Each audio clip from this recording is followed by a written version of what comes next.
Hey guys, welcome to the Hey DJ Show. I'm your host, DJ Jimenez. Thank you guys so much for tuning in. If you're over on YouTube, please go ahead and hit that like button, subscribe for more content. Remember, you can catch this podcast on the go wherever you get your podcasts. And do consider following me on every social media platform at Hey DJ Show.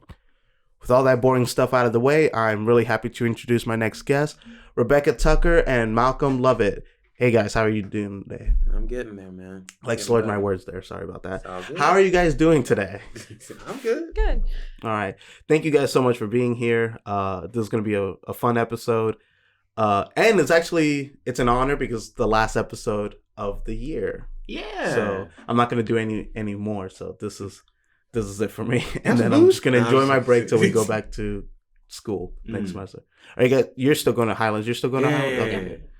I didn't know if you guys were transferring or anything. All right. So real quick for the audience, so shout out to Professor Grimm. He was the one that brought this up to me. So there's this like journalist thing where it can get published where it's like, oh, grab whatever media form and talk about like social issues and whatnot.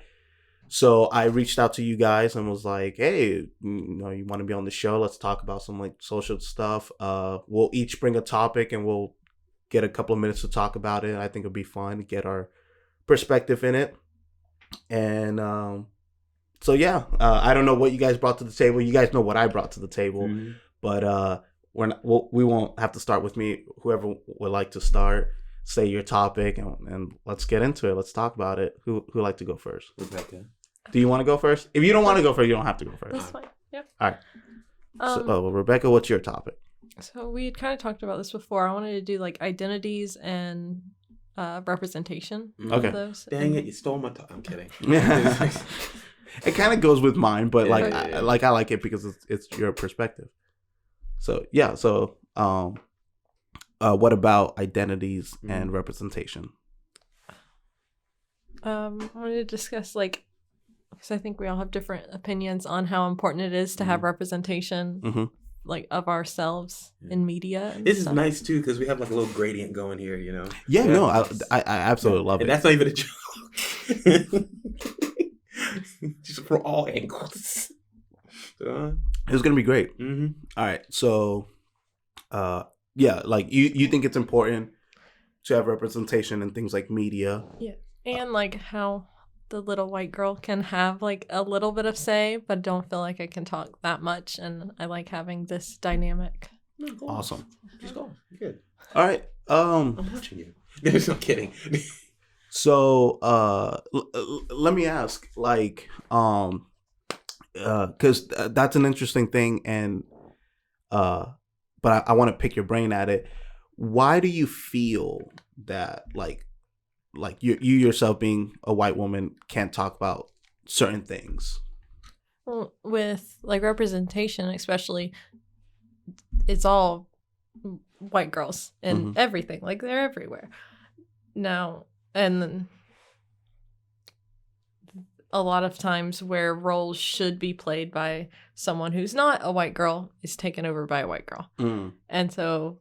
Oh, so we're talking like, strictly like Hollywood kind of stuff? Well, I think that's the first thing I think of for sure is like movies, TV shows. Because I think like small screen, books and like written stuff has a lot more representation, but then you don't get to see that. It's up to interpretation.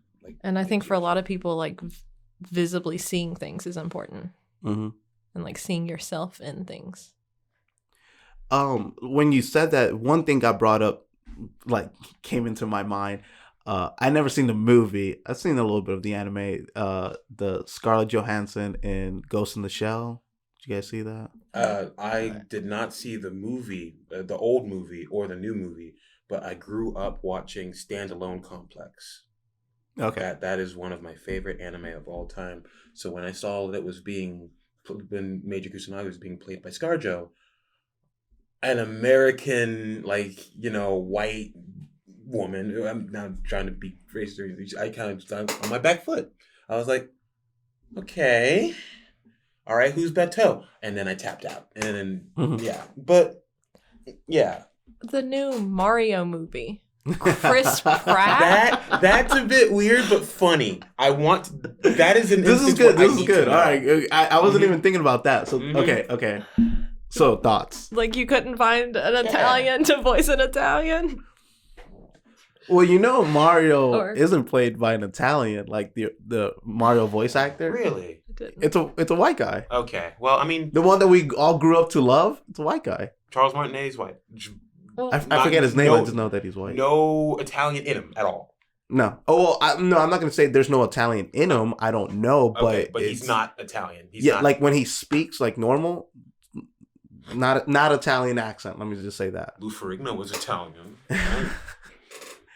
Well, okay. So, no, this is good. This is good. I'm glad you brought that up. Yeah. But like, I still want to ask questions though, because it's not like this is not a debate or anything. It's just like I am curious, because like so I brought up the Scarlett Johansson thing, and that's why I'm asking for like Hollywood, because the first thing I'm gonna say is like, in a way, certain roles like I can see, but like with certain roles like that, like Ghost in the Shell, for example, specifically, it's a fantasy. It's not real. It's not based on a true story, and like to me, it's just acting. Like Scarlett Johansson, she didn't say no, I have to play this role. No, people approached her for this role, and thought like, hey, I think you'd be great at it. Maybe she auditioned, maybe not. Maybe they did audition Japanese women. I don't know, but like I do know a little bit of the business where, especially if they approach you for the role, it's because one, your name's going to be on it, and your following is going to go in it. That's money. And that's money. Exactly. That's all studios care about. It's just, hey, can we get our money back and then some? So that like you hear the term whitewashing and stuff, but like I don't blame the actors. I think they're like innocent in that. Oh yeah, they're just there for the hey. But as far as representation goes, like I don't doubt that there is like, like some little kid out there who like a little Japanese girl who loved Ghost in the Shell and was like, oh, I wish I could see myself in it. But I don't know. Like I just think I'm not saying it's not a big deal. I just think that other people make it into a bigger deal than what it is, because like apparently the movie itself, like specifically Ghost in the Shell, wasn't even that good. And I don't know if I never seen the movie. I don't know if it was because of Scarlett Johansson didn't do the role well or the writing wasn't great. But all I know is like, all right, this movie didn't do well, so why are we gonna be mad like that she got this role? If anything, she saved a Japanese woman from having a bad role. Like, I don't know. That's just my From what thought. I hear from people who have seen it, it is a shot for shot remake of the 90s Ghost in the Shell movie, which confuses me. Like a live action or an anime? It is a live action. Oh, so this is not the first one. No, no. I Ghost didn't in the know Shell used to be a manga. The dude who made it made a bunch of other properties. Look up Dominion Tank. I think he did Dominion Tank Police. Don't quote me on that. And Gall Force, I think. He has a thing with putting women in like cool situations and making them look cool and not overly sexualizing them. For the most part, it's anime, so you deal. But from what I hear, it is a shot-for-shot remake from the trailers, because the trailers tell you everything about the movie. Unfortunately, nowadays, it is that is the thing that I don't listen. It kind of annoys me that ScarJo got the role and not like they didn't call up Lucy Liu what she was doing. I don't know, whatever. I don't know how that business works, but what really annoys me is that if you're going to do this, tell a story that we haven't heard before. If you're going to take a property like Marvel movies, they're inspired from the comic, and a lot of people have problems with them, but they're inspired by the comics. But this is their story. The MCU isn't directly translating what's from the comics, so why does Ghost in the Shell do it? Well, but with comics, you also have so many anime, different right? versions you can take from. So yeah, exactly. So they're just doing their own thing. But with that movie, you only have the one thing to take from. So you can't go too far because people that are really loyal to that, like me, will start screaming. But at the same time, I feel like with a bit of guidance, that can be done right. With a bit of guidance from someone who actually worked on Ghost in the Shell, it can be done right. I think that can be done. And from what I see, the movie just was a shot-for-shot remake, so why not go watch the original? That's where I stand. If you don't like ScarJo, if you don't like her being in the role, that's okay. The original movie is there for you. That's how I see it. Well, but they should have given. It was a Japanese character, correct? Yeah, Motoko Kusanagi. Like, there's so many amazing Japanese women actresses that are in Hollywood. Give them chances to play the roles that they're made for. Where Scarlett Johansson is made for the other 98% of roles. Like, we need a bombshell. Call up ScarJo. Put her in there.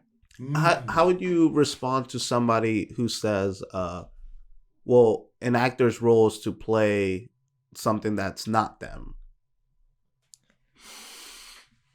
You can play a different character, but if the race of that character is important to the story or to the character development, then it's important that the person playing them looks like that.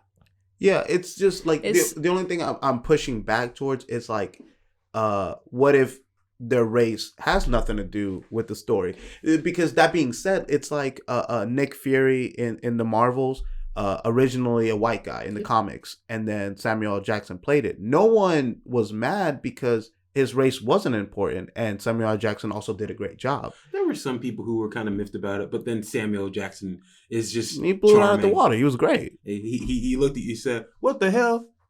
And then people loved him. It's like I was like, "Why isn't he white?" And Samuel L. Jackson was like, "Who cares?" I was like, "Okay, sir." It's like, I didn't see that, but no, that's awesome because he looked at the screen and he's like, "I don't care." He was like, all right, I love Avengers. You have a lot more leeway with comics because they are such a fictional universe that contradicts itself all the time. That I think you can kind of get away with some stuff there. And like you said, it doesn't really matter to that character. Yeah. Sometimes. Or does it? Well, in recent times, I've been talking to people about this, where race is like Miles Morales. You know about him? Yes. Black Spider-Man. Let's call it like it is. My dude is Black Spider-Man. You didn't have Black Captain Dominican actually, so well, and Black Spider-Man's actually a character. My boy got melanin is what I'm trying to say. So I have a friend who's really into comic books who's been talking about it. He doesn't necessarily like Miles Morales. He loves the Into the Spider-Verse movie, but the comics themselves, no. I get it. I understand. I have a thing with like Succession. Like if there's a story where one character is getting old and needs to pass on a mantle to someone else, he does it in such a way that he's like teaching someone. Rocky and Creed, his son, what's his name, Adonis? Oh, yeah, like Apollo. I'm a sucker for those type of stories, but at the same time, it feels like, at least from what I've seen of the comics, it feels like they are pandering a little bit to, people who are, my shade and your shade. All right, so like now that you brought that up, like how do you feel about that? Like when you see somebody like you just said, like pandering, like okay, so like Miles Morales, for example, because I have a response, but I'll wait till after your. So like Miles Morales, like all of a sudden we all grew up with Peter Parker, blah blah blah. Then all of a sudden Miles Morales comes into the screen. What's your first thought? My first thought is, wow, that's cool. My first thought is Black Spider-Man. Yeah. And then I think, why? That is my second thought. That's cool. Why? Why are they doing this? What are the reasons behind this? Because this is not me saying that, no, keep them the same race. This is me saying, what happened to the old one for this to happen? And then you find out he's getting old. That's fine. It just so happens that Miles Morales is black. But the comics make it a point to say, no, representation. Oh. Have you read X-Men? Not really. What is X-Men about? Do you know? Mutants. What is X-Men about? Mutants, right? Yeah. So apparently, and I've only learned this because I talk to people who are older than I am, who are deeper into comics than I will ever be. X-Men is about mutants, yes, but it also is an allegory for the civil rights movement. I never knew that up until the last few years. It is supposed to be an allegory for the civil rights movement. Mutants, and how they want to be free, and how people don't like the mutants and all that, and they want to push them over here and get rid of them as a whole. They just want to exist. They don't want to fight. They don't want to cause war. And there are factions of mutants that want to cause war, like on Magneto's Brotherhood. But for the most part, they just want to exist because they can't help it. They can't help their mutations. Do you think Storm is that's why man, she's not the this again? Yes, that is why she is the de facto. Everybody thinks Wolverine's the leader because he's cool, and that's true. But Storm is the leader of the X-Men, apparently. Well, she's like the mother hen. Yeah. I always saw her as like this really cool mother figure who, like, she was a veteran, she was a master at what she did, and that, she taught too. Yes. And I think that's really cool. But here's the thing: they, from my knowledge, they never straight up look at you. None of the characters straight up, while they're doing their mutant fighting and talking about these things, they never look at you and say, "This is about race politics. This is about civil rights." Don't you get it yet? I like things that do that have like the underlying story or like the obvious lesson here. And it's never that. Wait, here, real quick, let her finish her thought. But sometimes you need someone to say, "Here's the lesson," because people that are just watching surface level movies don't see the underlying story. And you just said, like, it's been until recently you didn't understand that as what I was trying to say. Yes. But I think discussions like that, where somebody says, "Hey, you know that this means this," are eye-opening. These discussions should be had outside of the movie theater, outside of the comic book, with actual people, because conversations happen. Like that. That's where real. I don't want the book to tell me that. The author probably thinks that that means something, sure, but through his works, I learned something, and I don't know how to put it into words, and that's where discussion comes in. Why is this guy like this? Why is this conflict mirror something in real life?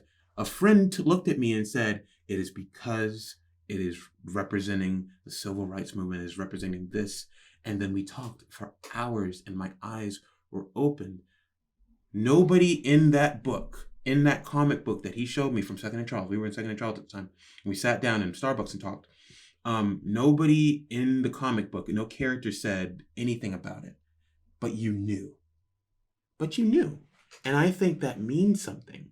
When you ignite that spark, don't light the fire. When you ignite that spark and discussion happens between real people, especially people who are on like opposite sides of the train tracks, I'm serious. That makes my heart soar, because then there's conversation. So let me ask you, so you don't like it when it's in your face, and you like it when it's in your face? I think there's a place for both. Yeah. Mm-hmm. Like with X-Men, like how you brought that up with the comparison, that one specifically, you liked the fact that it was never in your face. Yeah, it was subtle. The subtlety. Yeah. It was great. And I think with things like that, sometimes I can't think of her name. The one that Scarlett Johansson plays. Ghost in the Shell. No. In X-Men. She was in X-Men. Scarlett Johansson? Oh, you mean Storm? No, maybe I have the wrong person. Okay. I mean, she was Black Widow, like, if we're talking about Marvel. No, who am I thinking of? Jennifer Lawrence. Jennifer Lawrence. Yeah. Mystique. Yeah. Oh. Her character kind of is in your face about the message in the movies, at least. Oh, I mean, she was in the last one, that trashy one. Which one was Days of that? Future Past or Apocalypse? Phoenix. Oh, I haven't Dark seen Phoenix. that one. Is it bad? It's trash. Don't No, say it. I like Phoenix as a concept. Oh no, in the concept. Shoot, X-Men. The second one. did it better. Okay. Like, let me just say that. All right, dang. Or was it Last Stand? No, it was 2. See, I think in Days of Future Past, she's like that in between and shows what the story is really about. Yeah. Okay. And it's like kind of. I only. She doesn't really remember ever say like specific words like, "Oh, this is showing this divide and how we need to fight or don't need to fight." Yeah. But I think her character says it loud enough, even if it's not direct words. I that, just will always remember like in the Dark Phoenix, it was just a stretched line like oh, the women do so much, it should be called X women. And I'm just like, who's that line for? Even my little sister sees stuff like that and she's like, I don't like it. Yeah, it was That's a stretch. But yeah, Phoenix, the Dark Phoenix, they had so many other problems I can't even remember. I suppressed it. But so you said there's a place for like In Your Face, and then for both. Like for me, oh sorry, you're gonna say something. Black Panther does it amazingly. I was weary to watch Black Panther because I thought it was just going to be a movie about race. Mm-hmm. And then it was phenomenal. And it says everything it needs to say without being just a debate. Mm-hmm. And I think if you can have that balance, I'm sure it's hard to do, but yeah, I just have an opinion where like I don't know if it's an unpopular opinion. I'll go ahead and say it is. It's just like I have no problem with like messages in movies. I have no problem with that whatsoever. It's just when I go in to see a fantasy movie, whatever it is, like I want to escape real life. Mm-hmm. I just want to see a fantasy. Like when I watch Star Wars, I'm like, I don't want it to relate too much about what's going on in the modern time. I want to watch their universe. That's what attracts me to that. And with superheroes, like it's a bit of a yin and yang because the superheroes are a reflection of our times, They live like in our X-Men cities. and stuff like that. They live in our times. When you hear, oh, this is a kid from Kansas and some kid in Kansas going represent, that means something. Yeah, that means something. So I know with superheroes, it's like it's a bit of yin and yang, but like so it's a little bit that like I just want to escape reality for a second. So that's where for me, but like with Superman is a hero. I mean, yeah, he's a guy and his skin is a certain color, but first and foremost, he is the superhero. The superhero. He is meant to be someone to look up to admire, an idol, someone you want to be like. When I go to the movies, everything's going to be okay. But this and this and this and real, no. Superman is so like is or if you're about to say something. I think with all like superheroes, sci-fi stuff, I think it's funny when they make it into movies and things, or even the comics. These alien characters are all just really handsome white guys. Yeah. It's like these are alien races. They could look like anything. And it's like Benedict Cumberbatch with an amazing jawline, a bit of stubble. You know what? You're right.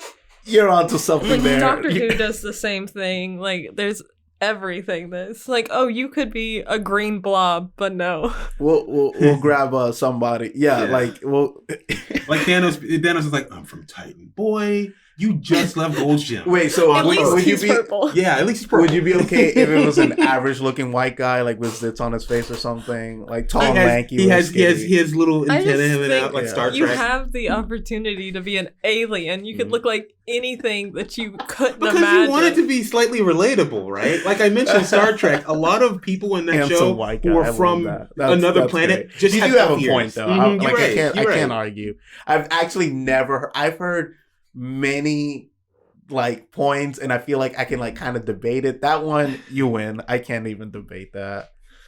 I mean, Superman gets a pass just because, like, hey, it was made in the 40s. Like, it's legacy. What do aliens look like? Now with newer stuff, you're right.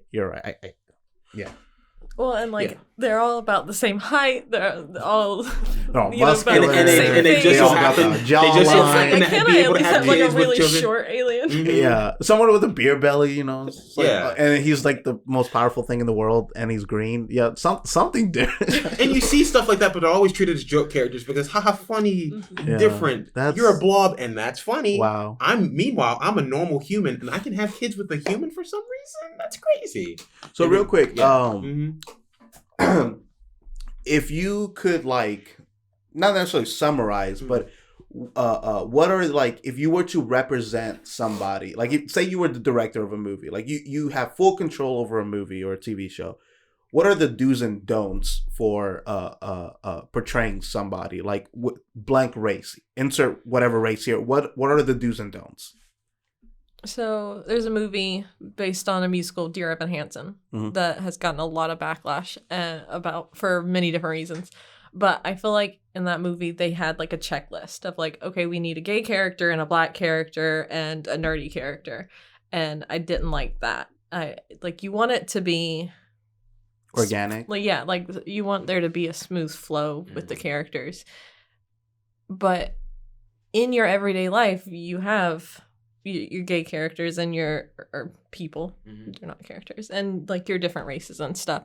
And I think when you're researching to make movies and stuff, go where you're trying. So if you're filming this movie that's supposed to be in New York, go sit in New York at a Starbucks and see who you see walk by, and see what every day looks like there. Research. Not just put characters just because you're trying to hit a quota. Them. Yeah. That dude's gay, so he's going to wear pink and watch Sex in the City, and he's going to walk like this, and he's going to be really nitpicky all the time. That's how gay people act all the time. And it's like, no, not all of them act like that. No. A lot of them do, but some don't. Yeah, and like just basing characters on stereotypes is a whole other problem. Granted, sometimes stereotypes are there because it exists for a reason. Yeah. Like I have friends via Discord. Yeah, I have friends who live up in like Quebec and all that, like Canada. Yeah, I just saw my dad eat some frog legs, and I was like, yo, okay. And it's like you can't do nothing about that, And it be like that. Sometimes stereotypes play themselves out, and you can't base the whole group of people around that. At the same time, you're right. I don't feel like it would be representative to just do that. Just put tropes on a character. Well, and to have like the token characters. Because then that's all they are. You want to go back in like the mid to late 90s and watch a bunch of kids' movies. There were 3 genders. Did you know that? Did you know that there were 3 genders? Boy, girl, and black. Because the black characters all acted the same. Deadass. They all acted the same. I told a friend this, and they had the same reaction. But really, go back and watch. No, you feel me? Yeah. It feels like that. They aren't people. They're colors. And for sure that there was that in movies where, like, especially because they weren't like kind of like you said, like they were trying to hit a quota. Yeah. They were trying to fit some pieces in, and it really does suck. And I mean, I do have a problem with people trying to erase the past. It's like, no, let it be there so we can learn from that. It's like, okay, well, it's not like that anymore, so let's take our wins, Blazing Saddle is really funny. It's a great movie, and it can't exist today. It was such ahead of its time because they were mocking that. They were making fun of that, of like the token black character and stuff like that, except the token black character was like the hero. He was the guy, like, and yeah, I can go on and on, but that movie can never be made nowadays. Have you seen that Blazing Saddle? Go see highly recommend it. Highly recommend it. It's really also funny. Like, settle in. It has some stuff that maybe you won't be cool with. I'm cool with it, but it's great. It's very funny. But just know that it's aware of itself. Like it's making fun of. It's making a point to make fun of something. Yeah. All right. So, anything else you want to add on your topic? You want to talk about your topic? Yeah. So, going off of what you said, we were talking about superheroes specifically. Heroes. Recently. What about heroes? Well, recently, now, Yeah, you mind moving your microphone just a little bit closer to you. We good? Just like pull it closer. Okay, can I do that? Yeah, yeah. All right, cool. Dude, you can look at this. You can, All right, you can pull I don't want to break anything. No, you're not gonna break it. So recently, now y'all know I'm a bit rotund. Y'all can see that. It's no secret, despite how tight this is. It's really tight. Right up in the wash. I'm trying to make an effort to change that. That's why I was writing some stuff down. These are calories. Getting back on that. Gained some weight, lost some weight. Recently, learned about this guy, and I knew about him, but I've rediscovered him. His name's Ziz. Ever heard of him? Uh-uh. He was a really skinny kid, and then he discovered weightlifting, but via his brother. He got into it, and he started doing steroids and all that, whatever. He was really inspirational. This dude from Australia got really jacked from a skinny kid, and he was really motivational. He was very crass. You know where "you mad bruh" came from? From what I understand, it came from him. Oh, wow. Yeah. I think. Don't quote me on that. You'll have to look that up. But he got jacked, and he's where the phrase "we're all gonna make it, bruh" came from. He would walk around and just be kind of douchey, but also really charming. Like he worked as a stripper for the most part, and he was like that. And then he died. He died in a sauna in 2011 from a heart attack or some kind of heart-based thing. And people were super sad. They got super depressed. Like, it was bad. And then another group of people came out. They said he was just a guy that did drugs. It's just some douche that got jacked. Why the hell is he so inspirational? Why is he you guys' hero? Anyone, if he was alive today, he would tell you, okay, don't do the things that if you had, because he was 20-something when he died. He was 23, I think. Oh, damn. He was young. Young. And he was still in that mindset of, I'm going to live forever. And he had that persona. Super nice, but he still had that persona. He had some growing up to do. He would say, don't make the same mistakes I did. Don't do steroids. I think he was not natural at all. Don't do steroids. Do this. Stay clean. All that. We're all going to make it, but here's how you make it. He would do that. And he did. He did say that. He did say, if I could go back and I would do this, I did all that and stuff. He did say that before he passed. You can't disregard people's failures when you look up to them. Sometimes when you go to someone and you idolize them, the pedestal's broken. And you're like, this guy can't be inspirational at all. This guy is not my hero. Recently, I've been just needing a bit of motivation. And, you see a bunch of videos about modern men, how they're weak and all that. And then you see a picture of Ziz just posing. I forget what the pose is. Like that. Whatever. I know what you're stuff like that. If you look up Ziz pose, he'll do the pose for you. Trust me. And stuff like that. I think that's important. Now making fun of people, that's one thing. Well, I mean, it's like having heroes. Yeah, it's that quote. Mm-hmm. Well, I mean, correct me if I'm wrong. Mm-hmm. It's almost like, never meet your heroes because they can never live up to how you build them in your head. I think that people should sometimes become their own hero. Oh, for sure. Because when you get to a certain point in something that you love, that you were good at, there is going to be that one person, that one kid who walks up to you and says, wow, that's cool. How do I do that? I build Gunpla in my spare time on Sundays. I go down to Kennesaw and I build. Kids sometimes come up to me who walk through there, and I try to keep a cap on my swearing because I swear more than I should. Oh, trust me. I know. Oh, for me as well. Yeah, I feel you. Cuss like a sailor. And they come at me, wow, that's really cool. How'd you do that? And I'm like, oh, kid. I'm like, he really wants to know. He's just not making fun of me. Because I don't think I do a good job. It's something I do in my spare time. And it felt weird. It felt weird for a little bit, but it's nice. It's nice to pass on knowledge and stuff like that. And I'm honest with them. I'm like, well, I kind of screwed up in this area here and here. Here's how you don't make those mistakes. That's important. So, to backtrack, what are you trying to convey as far as heroes? Like, are you trying to say, like, when you were following this guy, that you admire him even with his flaws, or that we should admire people even with their flaws, or don't admire people at all? Admire people despite their flaws, because real heroes have gone through, real strong men and women have gone through more than you have. Yeah. Like the really big heroes, realistic ones that have gone and fought or for something, and not just war, anything, they've gone through hell and back. You don't see that. No one sees that, and that's important.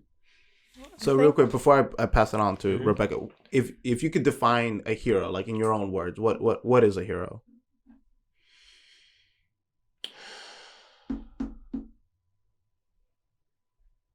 Someone who knows what right is wrong is, and will go to hell and back to defend that definition, to define what is ubiquitously right, that is universally good, no matter what. Nice. To me, that is a hero. Doesn't need to wear a cape or anything like that. All right, so Rebecca, your thoughts on heroes? I guess I'm sorry. No, you're good. There was a lot. Because I did this for a reason. To me, not a lot of black heroes growing up. And this is me kind of relaxing a little bit. Not a lot of people mailing it, man. I'm glad you're saying all these things, because now I'm glad I'm going last, because like I have things I think it's gonna tie to everything. But what, you got Static Shock? I think with you're talking about heroes, and then you were talking about like kids looking up to you, and I think there's definitely a difference between like heroes and mentors. Well, mentors can be heroes. Yeah, I think so. For sure. I think so. But I think when you think of hero, you think of one person that a lot of people look up to for something great they've done. Martin Luther King Jr. Hero. Melanin. Okay, so would your definition of hero be someone like who's someone looked that up to by everyone, or a large group? Okay. Or someone in a specific group that's like looked up as the better of in that group. So if only one person believes in you and sees you as greater than them, as someone, as a goal, not just a person but a goal, would that be a hero? Even if it's just one person who believes in you. I think someone can look up to you and like strive to be you. Like when you're a kid, most people like look up to their parents. It's like, I want to be like my mom when I grow up because she does this and this. And She's my hero. I mean, yeah, saying she's my hero. I think that's. Now I'm changing my definition of hero. Because how would you define hero in your own words? Yeah. Like what I was saying, kind of out of a group would have to hold them like to a higher standard. Because I think with a hero, you have to have a certain like standard. Because I think if it's just one person looking up to them, like they can be your hero, but I feel like that's not a hero. If that makes sense. I mean, I see. I like. I mean, I don't disagree. It's because it's your opinion and stuff. Like, because for me, a hero, I think it can be, even to that person, it doesn't need to be a group. I just think a hero is somebody who puts the needs of others before whatever needs for themselves. Somebody who's selfless. Somebody who, like, kind of along with brave, who knows X, Y, and Z is dangerous, but they need to go through it so other people don't have to go through it. To me, my parents, they're my heroes because, like, growing up, taking care of me and my brother, siblings and stuff, is that, like, they're not getting paid to take care of us. They're having to put themselves in situations they don't want to put themselves into situations. They have to work jobs they don't want to work. That to me is a hero. It to me, you don't have to put yourself in super harm's way to be a hero. You just have to put yourself in a situation you don't want to be in to benefit somebody else. And I think that's a hero. I think you're a hero if somebody calls you up one day and says like, hey man, I got into a really bad wreck. Can you help me out? And, you know, the person helps them out. That person will see him as a hero. Like, the world doesn't need to know this story, but to that person's eyes, it's like, hey, man, you're my hero. It's like, oh, no, I'm not. I'm just here to help you. It's like, yeah, but like, you can't take that away from that individual. Like, you're a hero. So, but I don't think in general heroes are ever did something selfish for their gain, and then it just benefited the masses. And it's like, oh, like somebody who started up a company, you know, and then it's like, oh man, if you never started this company, like I would never had a job. It's like, I don't think that person's a hero because they weren't thinking of you. They were thinking of themselves. They were trying to make, not that they're evil. It's just, I was thinking about myself. I wanted to build this for myself, for my family. You were there, so you got and profit. Then you benefited. But I think it's different if I do something for other people, not for me, just solely for your benefit. And then if I benefit, that's great. But like, I'm doing this for you. I'm putting myself in harm's way for you, whether it's, you know, big harm's way or light harm's way. I think if you just put yourself in for the needs of somebody before the needs of yourself, I think that's a hero. Parents are like the number one. It's like, and it's the first people you see ever. And at first it's cliche because you don't like not in a dark way, but like you don't want to give it to your parents because like, oh, it's such a cliche answer. But then when you actually think about it, it's like, man, your parents, you know, changed your diaper and stuff. Like, no one else is gonna change they did that for you. They when you were sick and probably throwing up in the toilet, they probably cared for you. Like, knowing they're not going to get anything out of it, they're taking care of you. I think that's a hero. I like to look at things in a small scale. Yes. Oh, there was. Speaking of heroes, real quick, and you're next. And I don't. You have anything to say? Yeah. Can I interject? Really? Yeah. By all means. I'm gonna sit on this. Okay. At what point? So you're saying someone that does like good things unselfishly, right? But then the person comes and they help you with your broken down car, and then they turn around and go do 10 terrible things. Like, it's not a perfect system. Let me just say that it's not a perfect system. No, it's perfect because like I said in that example, and I'm glad you brought that up. It's like, okay, if like say I helped you with your car, right, and then like you're like, man, you're my hero, right, and it's like in your world right there, I'm the hero, and like in your example, now I go around and to do 10 bad things. If you don't know about those things, I'm still a hero. Like when somebody brings up my name, you're going to be like, oh man, he helped me out. Until you find out about the bad things, then that's your choice to make. It's like, oh, is DJ still a hero or no? Like he was actually an evil person. He just did this one good thing. And that's the debate we all have, like especially with when celebrity scandals come out, like our favorite actor, musician, whatever. It's one of those things. Like Bill Cosby, for me, I looked up to Bill Cosby, and then when I found out about the horrible things, it's like you have to make that conscious decision to be like, hey, is he still your hero or not? And then that's where you have to separate the art from the artist. Yes. And like I'm not going to deny that Bill Cosby did not help make like really good things. As a whole, as a person, no, he's trash, but like I'm not gonna pretend like he didn't do good things, but those good things do not outweigh the bad things. I'm glad this good thing was created. Now I can separate his name from it and appreciate this good while acknowledging that he's bad. I think hero just has like such a high title. It is. To just give it. That's why it sucks when we find out about the bad things. That's why, because if we never held them to that standard, it wouldn't hurt.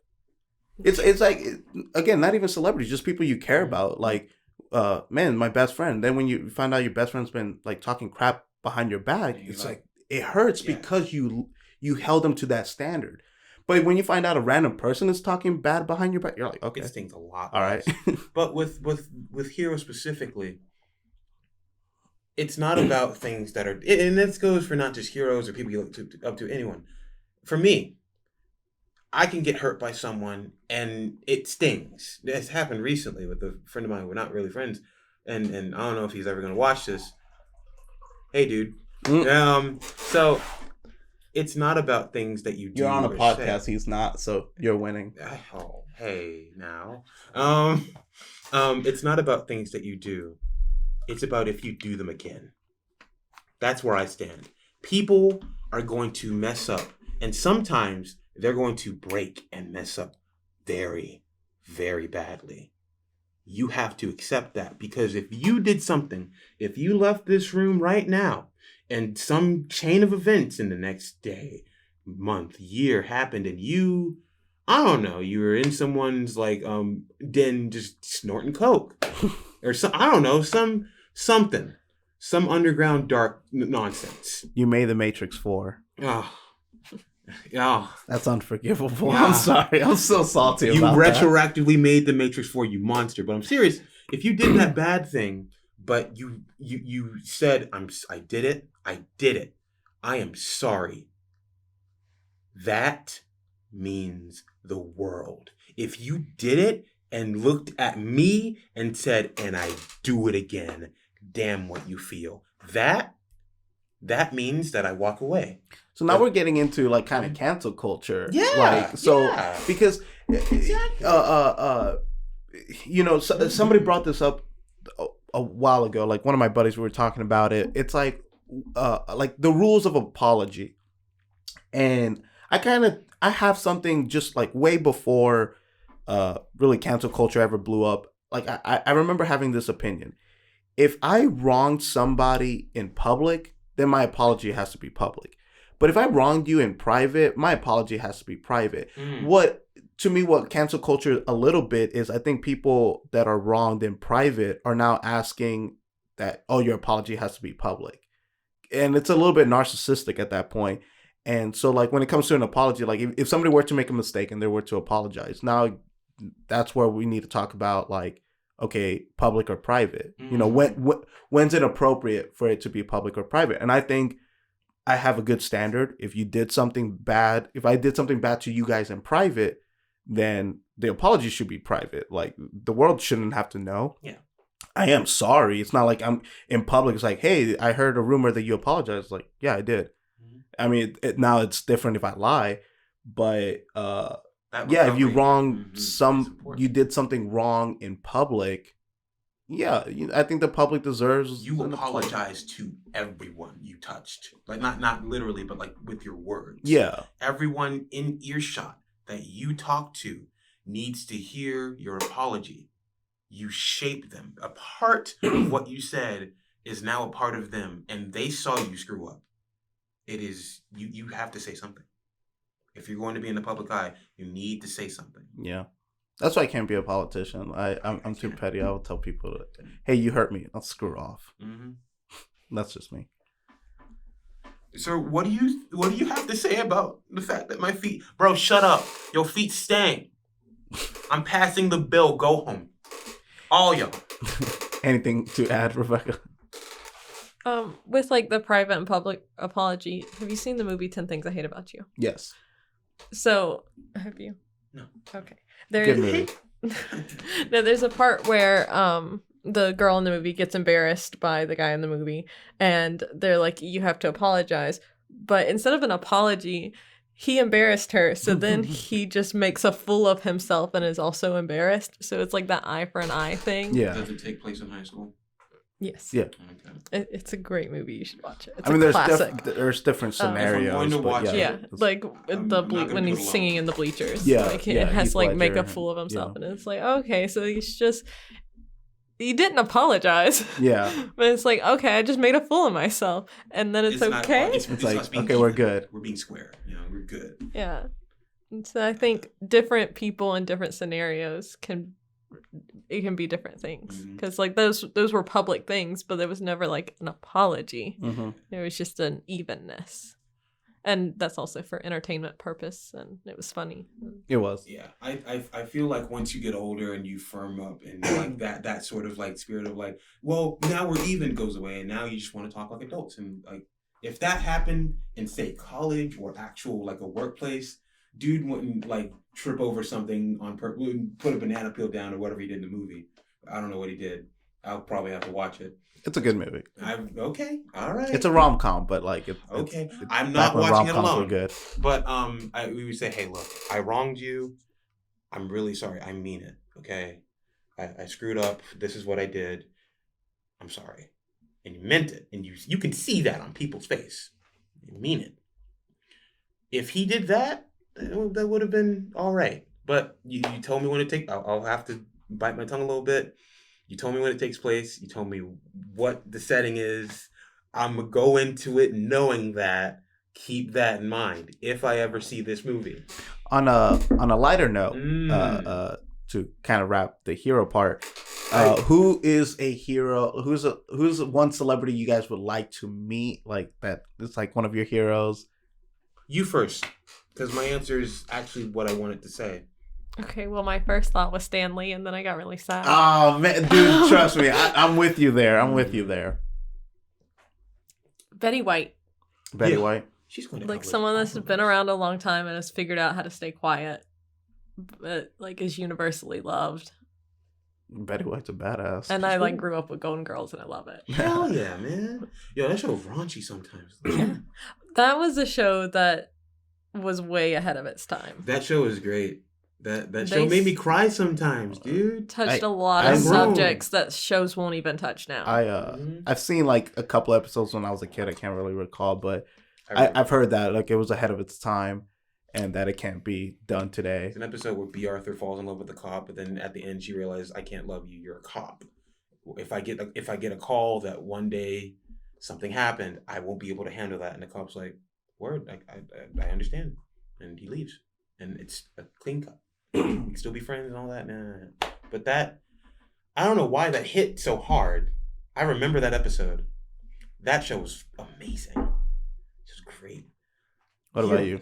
Now, celebrities? No. I mean, like, But somebody well known, like just for the fun, like, because the only reason, no disrespect to parents, because my mom and dad, they are my heroes, but like, who's a celebrity hero, because it's like, all right, in a way, like, God forbid Betty White passes, like, you're not going to really lose your mind versus if your parents pass. Oh yeah, no. But I'm just saying, not super big Hollywood guy. I'm trying to think. No, a celebrity is not necessarily like Hollywood. It could be a YouTuber like that you started following. Because I have several of them. I'll like real quick. I've now followed less of like Hollywood celebrities, but I follow more of people who I followed on YouTube. The screens have changed. Yeah, and then now I'm like, oh, okay, like I like this person. I respect this person more. Like now famous actors, I'm like, But I have some famous actors that I'm like, I still would love to meet you. There is a guy who runs a podcast who's not very well known. I forget what it's called, but his name's Eric July. Goes by Young Rip on YouTube. Cool guy. I want to talk to that man. He is super cool. A friend of mine, the comic book guy, introduced me to him. He has conversations a lot harder and a lot louder than what we're having now, but they're about comic books, about representation, about tokenism, about all that. And I get him. You feel me? I get him. You know what? That's a lie. I don't, because I say that, but like I still have a long ways to go as we're forming arguments is concerned. We're how to shape my opinion. I haven't seen the world yet. I need to see the world to really get an opinion. But I see where he's coming from, and he the way he speaks, the way he forms his arguments. I want to get to know this man. That guy I want to meet. Not super famous, but cool guy. There was a story that I wanted to talk about in terms of heroes, and I remembered it. Can I? Yeah. So you said parents. And your parents, I wouldn't say they count as heroes either, but that they don't? Well, I say they do. But also You grow up and hopefully you they're your first heroes. They're your first heroes, yes. But then you grow up and like your dad used to be so big and cool, but then you realize, hey son, you winning? And he's like, you were cool a minute ago. Yeah, I was. Still am. You're like, bro, get out. No.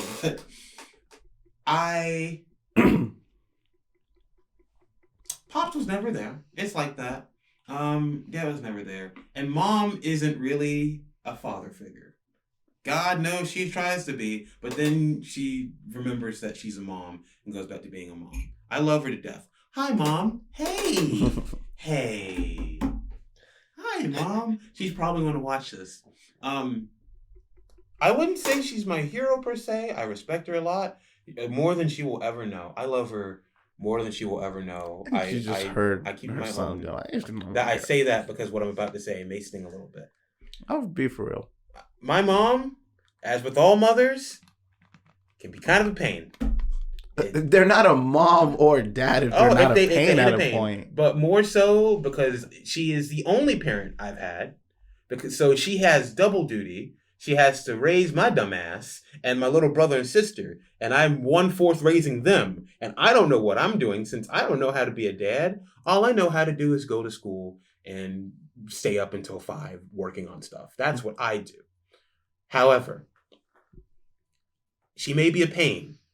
She may be annoying, and she may be hard to talk to, no matter how much she tries to talk to me and how much I try to talk to her. But there's one instance. I was born with a blood vessel wrapped around the 3rd chamber of my right lung. Years ago, back in, I want to say 8th grade, around Christmas time, I started coughing up blood. Gosh. Apparently it's common in athletes. Not there yet. But hey, that means I will be though. Cool. But no, but I started coughing up blood. I'm an athlete. Yeah. Kobe. No, that's horrible. Michael Jordan. Hey, rest in peace. But I started coughing up blood. It was an AVM, I think. Well, whatever. It was a rupturing. I was starting to cough up blood. Over time, I started to cough up more blood, and then it stopped being blood. It started being clots. Oh no! It was bad, and after a while, it felt like my brain was rattling, and my mom was like asking around, "What can you do about this? What can you do about this?" And most of the doctors that she talked to, colloquially said, Like what? That's what I'm saying. That's what I'm saying. No way. I'm not. I mean, I joking. believe you. I'm just like, what? No way. It was crazy for about a week. It was around Christmas. I don't do Christmas, but she felt really bad for me, and she even though I didn't want the world, she gave me the world. We went to GameStop. I got a PSP. I got Dissidia 012. Square Enix, if you're listening, port that to Steam. I'm just saying. I got that. I played Final Fantasy VIII. I remember that distinctly because that was one of the nicest things she ever did for me. She braved the cold. It was one of the years where it snowed in Georgia for once. And she got out there and she brought me with her. And I was just wrapped up, bundled up. And I remember I was so scared that I was going to die after a certain point. I think she thinks that I thought I wasn't scared. I was very scared. I mean, I'm sorry, not to preach to you, but that's not a hero? I'm getting there. Okay. I coughed up a lot of blood one night when it was very snowy. It was very snowy, like black ice. I believe. She grabbed me by the scruff of my neck, threw me in the car with my brother and sister, and did very illegal driving on highway. Like cops, like she didn't care. She didn't give a shit. I will never forget this. I was scared for my life.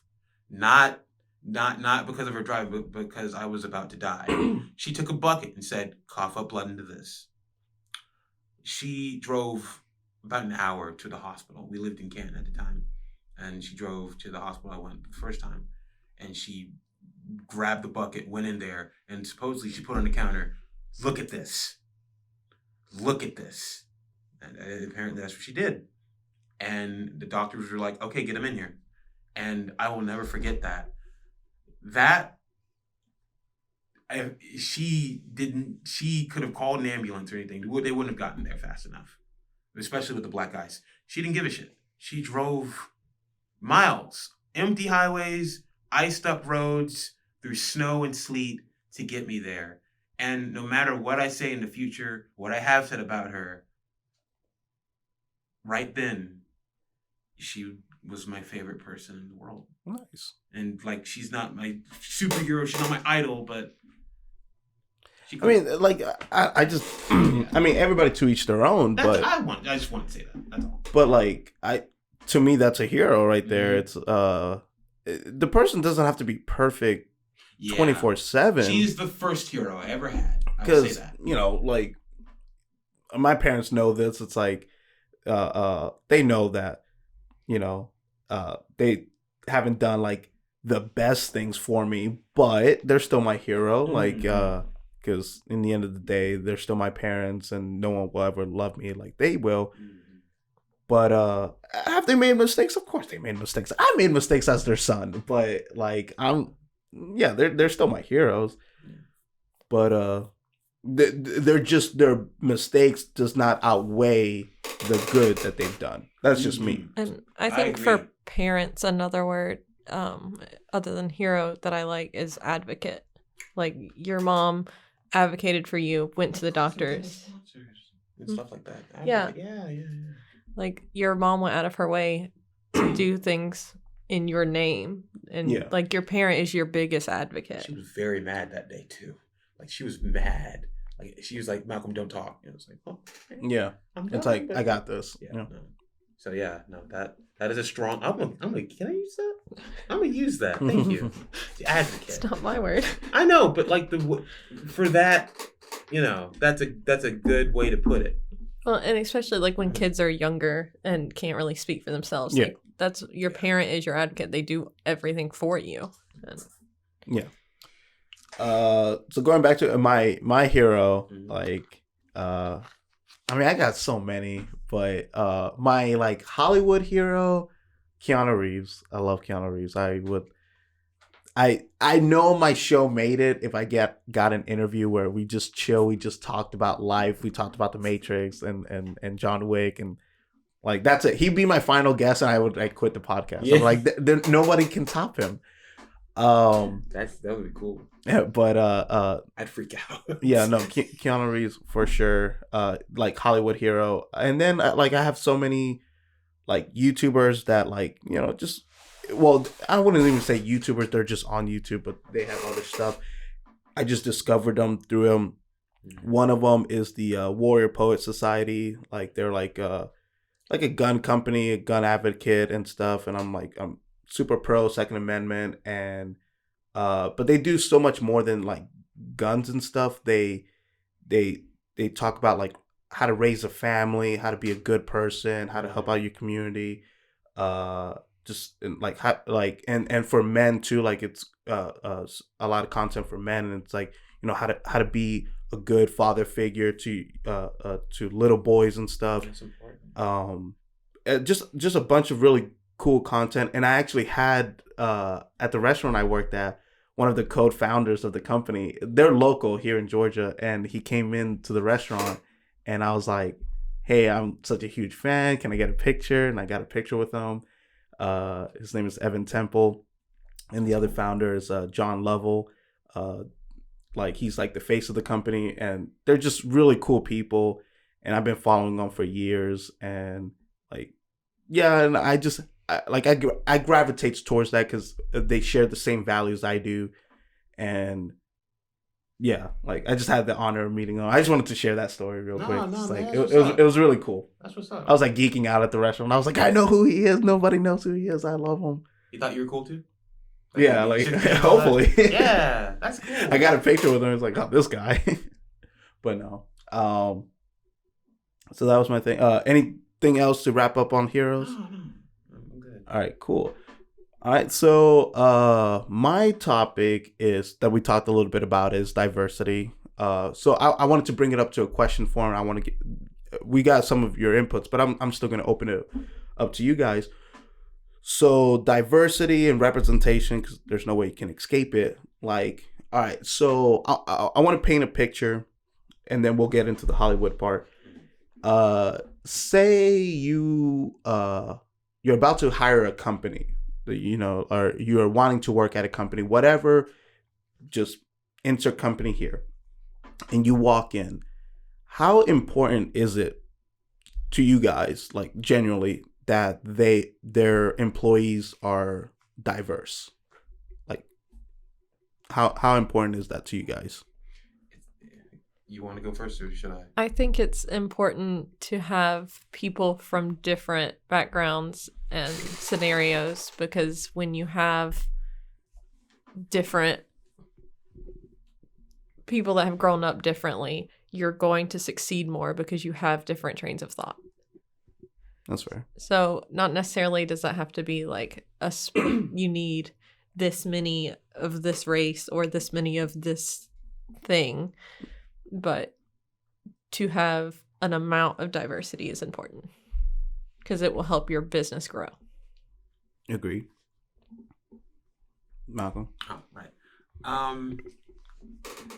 I don't give a damn. Do the job. Like, here's the thing. If I walk up and more, maybe it's just because I've been working retail for way too long. I'm trying to fix that. I feel that. It's just become like and like no, we got some brown folk in there. It's whatever, right? Doesn't matter. Can you do the work? Good. If not, any union can help you get out. But so let me just put some pressure. Like, what if you know, like, you're going to a company that you want to hire. Let's say a plumbing company, right? Mm-hmm. And you're trying to get different quotes and stuff like that. And then somebody comes up to you and's like, "Hey, Malcolm, like, I see you're trying to hire a plumber." And let's say he's black and you're black, and it's like, "Hey, like, I think you should hire me. My experience are pretty low, but I think my rate's fair. But help me out. Like, you and I were the same." What are your response? Let's see what you've done. Show me what you've done. Show me your work. If your work is good, then you are hired. So it's still the work. Yeah, it's still, like, it does not matter. If you can do the job, my money's green. We're good. Yeah. We're good. But when it comes to experience, if people previously have not given someone a chance because of their race, then you're not going to hire them because they don't have the same experience, but they haven't had the same opportunity. Repeat that. I'm thinking of it. Repeat that question. So in his plumber scenario, you have white guy plumber who has done 100 jobs and he's a really good guy. And I'm really good plumber. At the black guy. And let's say they're charging the same price, right? And then your black guy plumber's only done 10 jobs, but he's done pretty good. His reviews are about the same. But if you're looking at it, you have 4.9 stars with white guy plumber, 100 reviews. 4.8 stars with 10 reviews, or even 5 stars, 10 reviews. But because you have all this experience with the white guy plumber, you're like, oh, he seems to be better because he has all these reviews. Well, it's because people gave him more of a chance. He had more opportunity to do the jobs. Oh, that's not why I'd hire him. I'd hire him because he's right there. And because, like, I don't need to call this guy. It's convenience. It is just a job. If it has nothing to do with me giving anyone a chance, it is just work. So basically, you would find a way that, like, I would love to give Brother Man a chance. I would love to. But like, I'm guessing, like, I don't know, correct me if I'm wrong, that you're trying to find a way where, like, it separates where to the point where it's like, okay, sure, like, in that scenario, I love that scenario.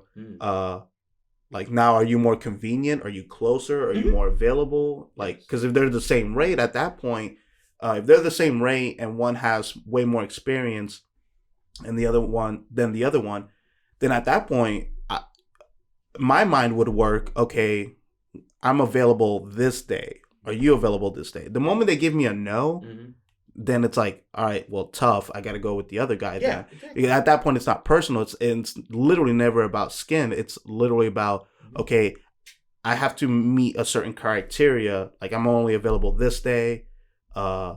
And then if that person, but if that person goes like, "Oh, I'm available," then right there it's like, okay. Vanilla Tobias came up to me and said, "Hey, I know that's really. I'm going to call him Tobias now." He said, Tobias. "Hey, I know, Richard. It's the other dude. I know Richard's cool and all, but like, hey, I'm right here, and hey, I've done this and this and this and this. These are my reviews. Hey, man, could you give me a chance?" And I was like, "Hey, okay, you're here. Let's sit down. I have coffee. Let's talk rates.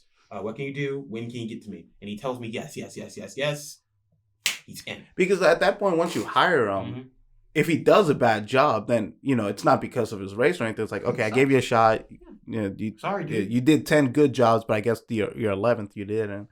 But so with me with diversity, I'm on the same wavelength right there. But like I get where you're coming from. My thing about diversity, and I'm not saying like it doesn't matter, because sometimes I'll be completely honest. I think diversity in terms of skin color matters, or does not matter 99.9% of the time. I think it only matters, literally the only time it matters is when you're doing a nonfiction movie in Hollywood. If I'm making a Martin Luther King movie, I have to cast a black guy. You cannot cast anybody else to play Martin Luther King. It happened. If I'm doing George Washington, has to be a white guy. Malcolm X was a black guy. Okay, have you seen Hamilton? Yes. So Hamilton, there's one white guy in it in the whole show. Because apparently that was the point. That's the point, and that it talks a lot about like immigrants and how at that point everyone was an immigrant, but they were all white, and so now it's a lot of Latino people and brown folk. Yeah, I know the one that wrote it, Lin-Manuel Miranda's from Puerto Rico. Like there's a lot of diversity in the cast, but that's the point. And so like George Washington is not played by a white guy. Alexander Hamilton's played by a Puerto Rican. But that was like the point. That was the point. That's why I can't knock it for it. It's whatever, because they were aiming for that. Like that was the whole gimmick. But yeah, that's when it comes to like basically movies, plays, really nonfiction stuff. When you're trying to portray things that actual people who lived, to me that's the only time race ever matters. But besides that, as a kid, like, and I know this is anecdotal, and I'm just speaking in my point of view. So I'm Dominican American, like for audience watching and all that stuff. I will always remember this like childhood memory. My dad got my brother and I into James Bond. Like that was like one of the first like big franchise that I really fell in love with was James Bond. And my dad being Dominican, my brother being Dominican, me being Dominican, Bond, a white guy, never once cared. Yeah. It was because to us it was like, hey, this guy is cool. He gets all the girls. He has the cool cars. He has the gadgets. He's really cool. He's the hero of the story. He does all these amazing things. You want to be this guy. I want to be this guy. That was my mindset as a little kid, and I was just like, man, that's awesome. And then I grew up with watching Bruce Lee movies and Jackie Chan movies, and like I'm a martial artist, and I just saw what the human body was capable of, and I was like, whoa, he can kick that high? I wonder if I can kick that high. He can punch that hard? I wonder if I can do that. And so I saw myself, I mean, as a kid, you do have a big imagination, and I'm not knocking anybody. I have seen these things, and it kind of does piss me off a little bit when parents try to force race down their kids' throats and like say like, oh, my kid needs like there was when Black Panther kind of came out, I saw this really disgusting video where these kids at first, like the video itself was fine. It was the caption that I hated. It was just these little kids looking at the Black Panther poster, and it was black kids, and they were like, "Oh, I'm that guy. I'm that guy." I remember doing that with me and my brother, looking at movie posters, going like, "I'm that guy. I'm that guy." I still pose as Spider-Man. Yeah, Peter Parker, he's cool.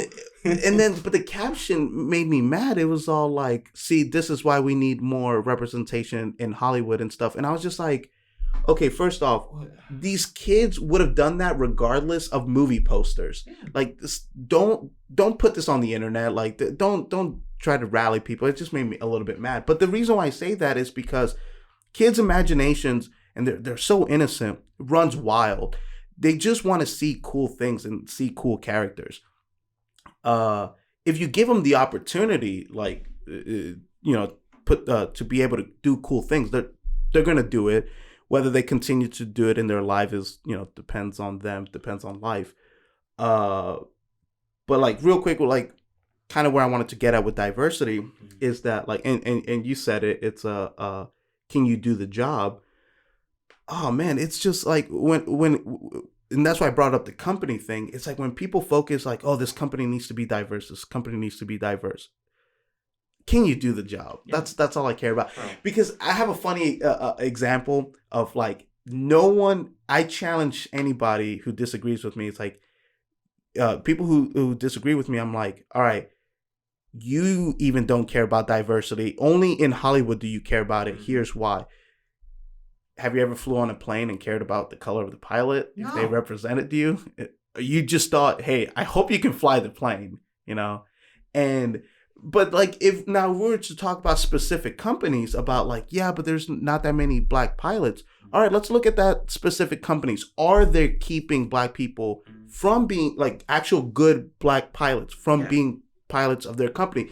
In that specific scenario, we have something to tackle. But until then, it is what it is. Maybe not that many black people want to become pilots, therefore the numbers are low. I'll quickly end with this note. Like there's years ago, I want to say it was on 2010. There was I'm a gamer, and there was a article about like, oh, we need more female game developers. Now I'm all for that. Like I'm not against it, but I was just like, well, what's this article about? And when I was like reading it, it was like talking about like, oh, there's not that many female game developers, and I was like, well, that sucks, but how many are applying? How many are getting rejected? And not that many go into that field. And it is what it is, but no one's keeping them from there. The article never mentioned like, oh, like 90% of female game developers apply, but only 10 get in. No, it was like not that many even apply. And people are just creating issues where it's not and saying like, oh, we need to be diverse. It's like, I'm all for that. But I'm not for forcing it. I'm not for like, oh, it needs to be. If you only want something to prove a point to someone, then you do not want it. Yeah. You want to get back at the other guy and say, ha, I can do it too. You are not there to do anything. You are there to say something. And actions speak louder than words. And then you said about backgrounds. My thing is like, you can put me, like, I have a huge Dominican family. I am unique from them. Everybody's unique from each other. You can be in a room full of the same race. Everybody's still different. Everybody still has the same background. That's my only thing. If you guys wanted to add on to that. I think it's also opportunity. So you're talking about, like, female game developers, that there's not that many getting the jobs because there's not that many applying. But as you're growing up, how many times is a girl told, you can't do that job, don't even try? Mm-hmm. Like, so she doesn't get into it, she doesn't go to school for it, she doesn't become one because you're taught you can't be. Yeah. I hate that. I do hate that. And I think the issue lies with not necessarily the individual, but like a little bit of society doing that. Yeah. But it's not, but diversity isn't the thing there. It's just like, whoever that jerk is saying like, oh, you can't be that. No. But that's not unique. That you're gonna run into that everywhere in life. I've been told I don't know about you guys, but I've been told so many times like, oh, you can't do X, and I'm like, all right, watch. I wrote a paper about it, and yeah, you've read it. Yeah. Someone remember what a dude called my RK. That, and it became his best friend for a little bit. Yeah, no, that being told that you cannot do something it does one of two things. It lights a fire under your ass, or makes you sit your ass down and cry. Yeah, it really does. And repeatedly being shut down. Yeah. Like if you were told over and over, most of the time you're going to end up not doing it, not pursuing that thing. And I think that's goes with like gender or race or anything, that a lot of times you're brought up being like, oh, well, you are this, so you would be good at this, so do that. You're absolutely right. So I'm going to say something that may piss off maybe some of yours, maybe you. So what viewers? I want this show to be popular. I like it. I like you. You're cool, man. I appreciate that. But what I'm trying to say is, when you get older and you learn more about the world, you learn more about people, and you learn more about sports specifically, was what the point I'm trying to make. You learn that there are clear differences between men and women. There's things that men can do and women can't do.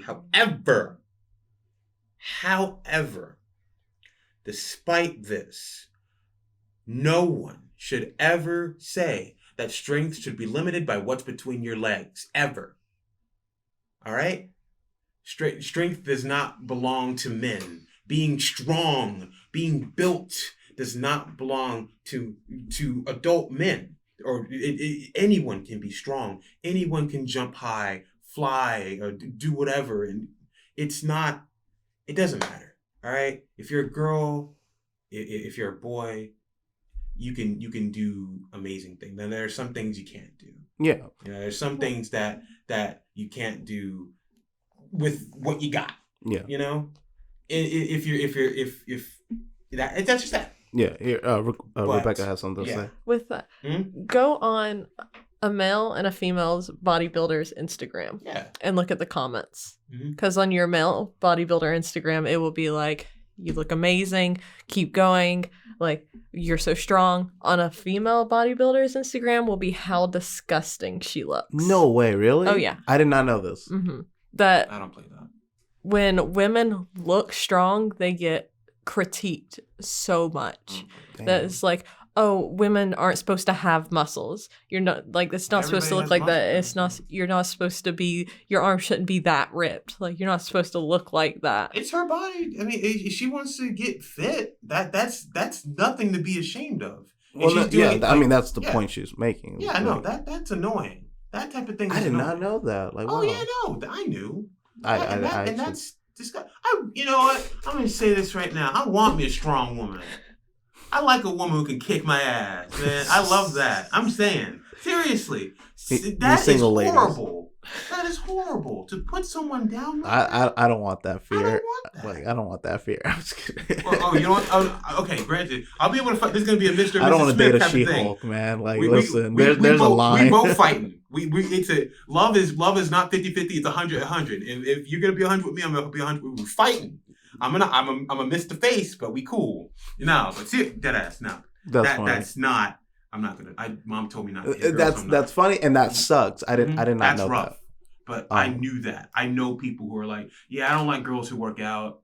So I don't like that. Like you're saying, like there's the equal, like a woman can also be in sports and be strong. And yes, there are different categories. So much. But there is like a lot of backlash for women of being like, but you're not supposed to be strong.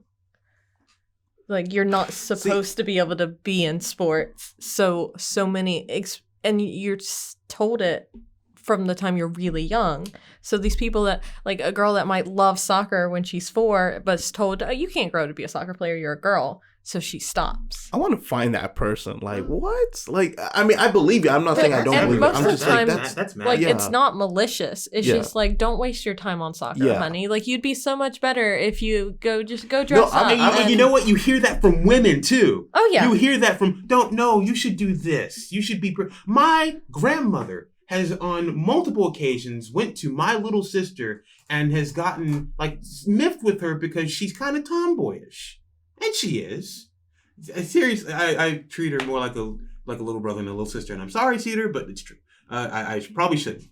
But all the same, she's said, you're a disappointment for not being pretty enough. Yeah. And she's cried because of that. That makes me mad. Like, and kind of going back with diversity, it's that same mindset. Like, I don't think it's diversity is the problem. It's that mentality where people tell so and so you can't do X because of X.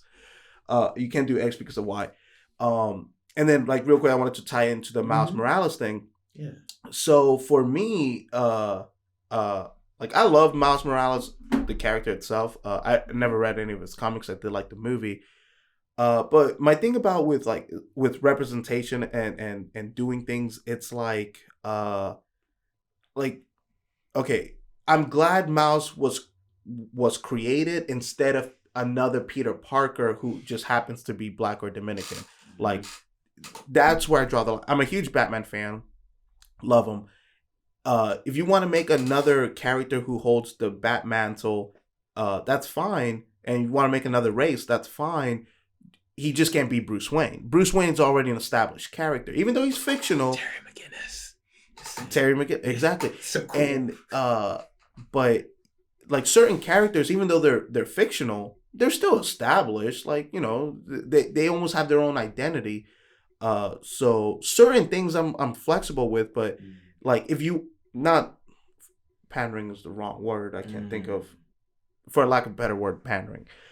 If you want to pander to me and you want to make a Dominican character, okay, that's fine. Just don't make a caricature of a Dominican character. Like make a really cool spy, an agent, a cool warrior who just happens to be Dominican. Yeah. It should be like the last thought.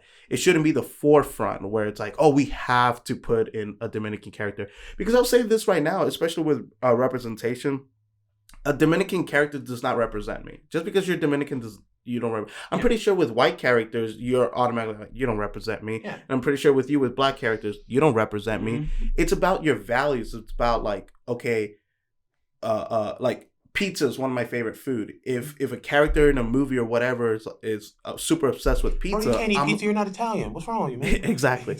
But I'm from New York though. But like if a character in a movie, regardless of race, and is like super silly and loves pizza, I'm like, that's me. That character is just me because I'm that way. I'm silly and I love pizza. I'm like, all right, that's me. If a Dominican character is in a movie but he is a vegan, I'm be like, yo, he does not represent me. I love my meat. I love my steaks. Like that guy does not represent me. And so like to me, diversity is not super important. If I owned a company and somebody says to me, hey, your company needs to be diverse, like, I'm sorry, I'd be like, no. I think you're a little bit racist. You're looking at my employees and you're like, yo, you only have one set of race. It needs to be diverse. I'm like, you're looking at their skin color. I'm looking at their background, their minds. Like, we all work together as a team. Like, I'm not denying anybody the right. And that's what I, like, will segue is that if we run into people who are denying others the rights, like, or the opportunity rather of working somewhere or playing sports, we need to combat that and be like, yo, wait, why? Because not everybody's like me. When somebody tells me, yo, DJ, you can't do X, Y, and Z, I'm the competitive soul. I want to beat you. I'm like, oh, I can't? Bet. All right. I'm a train. I'm going to do it. But not everybody is not, I'm not saying like everybody should be like me. Not everybody can be like that. Unfortunately, when somebody's told, hey, you can't do this, they believe it. And what sucks is it's true. It usually comes from somebody that they care about because like a parent, God forbid, it's like, no, you can't do this. And it's ingrained in you. It sucks. Yeah. But I don't think that's diversity. I think, that's just being a good person. I'm not trying to change your guys' mind or anything. It's like, if anything, I've learned a lot. Like I learned that Instagram thing. And that's my point is like, I don't like people telling anybody you can't do. I'd rather somebody tell me, let me be more specific. I'd rather somebody tell me, hey, DJ, you can't do this because of this. Like right now, I'm not a good swimmer. I'm just not. Like I've never smoked a day in my life, but you put me in the water, I turn into a 50-year-old smoker. If somebody tells me right now, DJ, you're never going to be a great swimmer because you don't train as often, that's different. I'm like, okay, I will never be a Michael Phelps because I don't train at swimming. But if somebody says to me, "Hey, you can't be a good swimmer because you just can't, and you're Dominican. The Dominicans are great swimmers," then I'm like, "All right, screw you. I'm gonna prove you wrong." Yeah. But not everybody can be like me. Like, and I don't want to prove that person wrong because I don't want to be a good swimmer. Yeah. I want to be decent. You can't swim? Okay, I know. But yeah, I wouldn't want somebody to, hey, there's a Dominican character.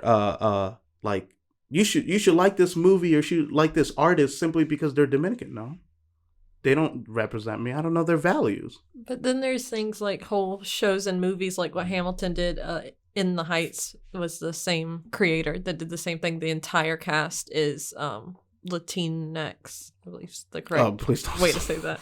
No. It's like It's Tom Brown. it's Latino or Latina. It's like all good. Okay, Tom I Brown. wasn't sure how, like, Yeah. because it's inclusive of like all that area. my family laughs at that. So Like, I it's hilarious. have friends who are Hispanic. I told them that. It's so funny. I said, "Hey, you guys ever heard the term Latino?" One of them, he's from Colombia. I think he's from Colombia. He looked at me and said, "Puta madre! Why'd you say that, bro? I hear that all the." And he swore me up and down. And then another friend who's from Puerto Rico and Mexico. He's been to Mexico, lived there for a little bit. He's like, "Yeah." I told my mom that, and then Horrible. like I love my mom to death. I told her that when I visited her, and she was like, "Yeah." Yeah. I was like, "Yeah, Latinx," and she was like, Yeah. "No."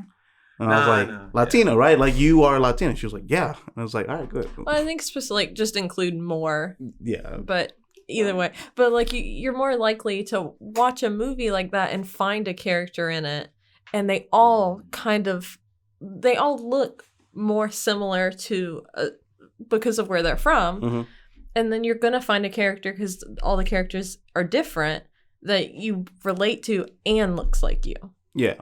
And I think it can be important, especially for kids that like are watching like the popular stuff. If they just see the same things over and over and over, and they never see anything that looks like them, or like if a little like brown girl wants to be an actress and she never sees anything but white girls on TV, she thinks she can't be an actress. Well, see, the only reason why I'm going to push back on that is because obviously now there's more, Latina actors, right? Somebody had to break the mold. Mm-hmm. Somebody had to be the first. Somebody wanted But to. they were always there, not getting hired. Yeah. Oh, no, exactly. Like, and I'm not denying that. Just like how we were talking about like black characters, like there were such caricatures, tokens and stuff. Mhm. Now it's not the case anymore. Somebody had to break the mold. I'm not saying it's perfect. And now we see it. Like, And it's see it on important screen. for like casting directors and people behind the scenes Yeah. to also have diversity, because then they're more likely to understand that it's important to have Yeah. diversity on the screen because it's there off the screen. If Yeah. you were from Africa, if you were from the Dominican Republic, if you were from anywhere where your skin tone is a bit darker and you want something, you saw, Marvel movies, DC movies, you grew up with them, they're in you, you will train your ass off to be where those people are. yeah, like, And you will get hired, at least nowadays. I know, like, now I agree with you 100% with like it wasn't that way in the past, and like now casting directors are doing, a better job of doing diverse and stuff like cast and wise. I don't know. Basically, it's just I don't know where it starts with somebody saying like I mean, it's in the family kind of thing where it starts with, oh, you can't be this, and but like I was saying, like it takes somebody to break the mold. It takes somebody to break the mold. It sucks that in the past, things were the way they were, but in a way, I'm grateful for it because now you get to see the progression. Now you get to see like it's not that way anymore. Now, like nobody should say it's like, oh, we need more representation because like what if a brown girl wants to be an actress? There's not that many now. It's like, no, now there is. It's like, oh, there needs to be more. I'm fine with more. I don't want to stop anybody. I just don't want it for the sake of something surface level. Yeah. Yeah, like I don't want people to tell other people you can't do something as long as you have a reason why you can't do something. But I don't want somebody to tell me, especially me. I'll put myself in this. I don't want I want to be a dental hygienist. I do not want somebody to hire me simply because I'm Dominican, simply because they need affirmative action quota. I wouldn't want that. I want you to pick me because I'm the best, because I can do the job because I went to school for it. I want you to pick me. That way, when I get hired, I knew I beat other people. I'm like, you picked me because I'm the best. Not somebody go, oh no, we picked you because there's too many white people here. But if you I'm are like, what? equal to another candidate that is white, and the person hiring you is white, they are more likely to hire the white person. In that scenario, like there's other offices. I don't know if they hire that. I do not know if they hire that person because they're white. So I'm not going to pull that card. I don't know. There's other offices I can work at. It sucks. Racism will never. It's not going away. It's never going to go away. As long as there are different. But I'm never going to point my fingers and shout out races unless I have proof. Well, that's just and it's not even like purposeful racism. Like a lot of things, if you look at two resumes that are the exact same, but one of them's name is John and one of them you've never seen before, you were much more likely to call John first. Yeah, like a pronunciation and things like that. It really does suck. It really does suck because I am that person. I want to get it right. I would call you and be like, "Hey, listen, how do you say your name? I'm so sorry. I do not know." I've had that happen. Nobody knows if it's Lovett or Lovett. I keep telling you. But if you're gonna call them both for an interview, who are you calling first? Whichever papers I saw first. You called me first. But no, I know your point. And it's a real point. Is what you're making. It's not far fetched whatsoever, and that's what sucks. And I think dialogues like these are important because, I don't doubt for 1 second, that like I've met a racist person. However, I know for a fact that they were quieted. Because no one is super open about it. So what I hope, and I will never know this, but what I can only hope is that by the conversation we're having now, it's awesome. I'm super grateful for it. If somebody was like secretly a racist in the room and they were listening to this and they heard that example, like, oh man, I am that type of person that will only call John. Yeah. And then hearing me say, I'll just call the person and be like, hey, I'm so sorry. How do you say your name? And then now that person, hopefully they'll get their mind thinking like, you got to break that. Okay, you know what? Fine. You got it. But what sucks though around the world though, like that kind of makes me a little bit mad is that people think like it's an overnight fix or that, we just need to keep shouting louder and we can fix it. No, there are certain things we just can't. Like it sucks to say, but there's just certain things only yourself can fix it. Like that's the. Well, and I think a big problem is people don't want to be told what they're doing is wrong. So you have like these tendencies that you're not doing on purpose, but you need to purposely fix them and like be intentional about changing what you're doing. But you don't want to be told what you're doing has been hurtful, or so you're like, no, and then you get defensive, even though it wasn't intentional. I don't think people want to fix themselves because they don't want to think, they don't want to admit they've done something wrong. When you stay humble, you learn a lot more.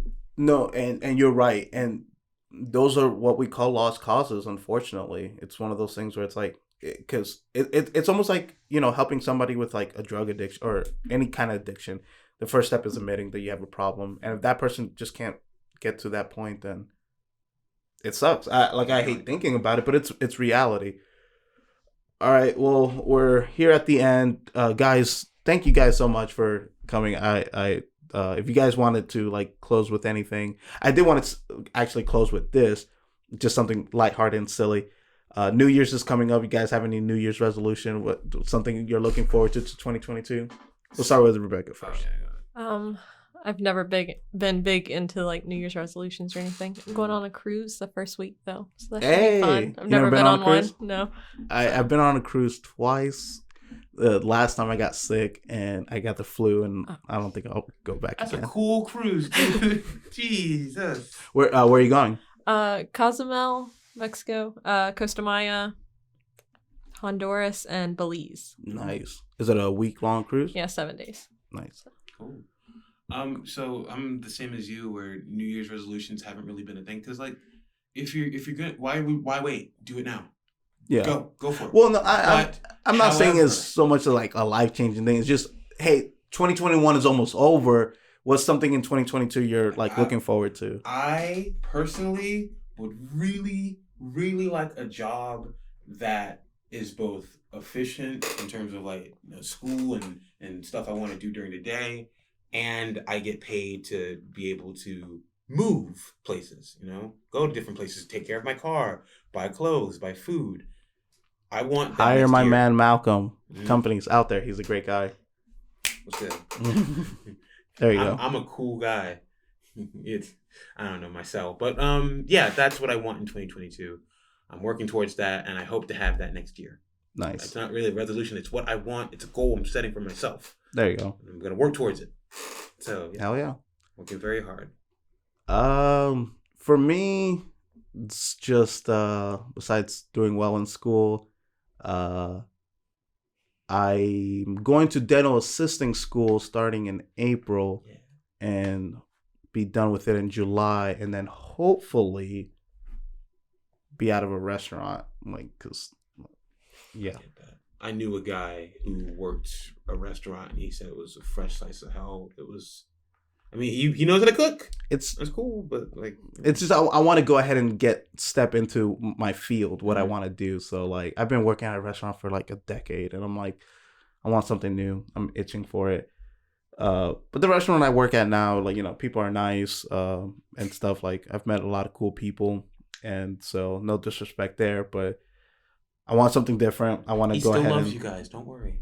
I want to go ahead and take a step towards my career. So. That's good.